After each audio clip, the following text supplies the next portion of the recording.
ដៃលេងហើយលឺសន្ធឹកកងរំពងលឺសន្ធឹកកងរំពងលឺសន្ធឹកកងរំពងត្រអើយត្រសោឆ្លើយឆ្លងជាមួយខ្លុយញាក់ក្រទឹមតាមសម័យឲ្យសបាយគ្រប់គ្នា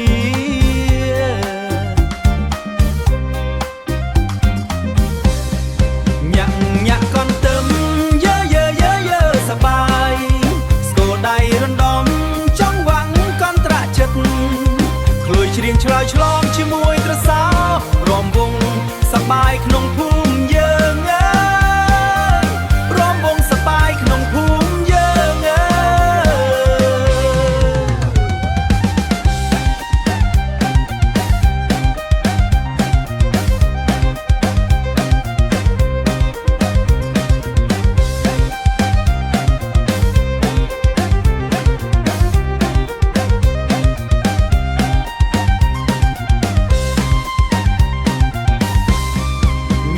ញាក់កន្ទឹម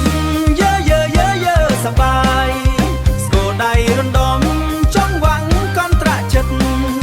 ឃ្លួយច្រៀងឆ្លើយឆ្លង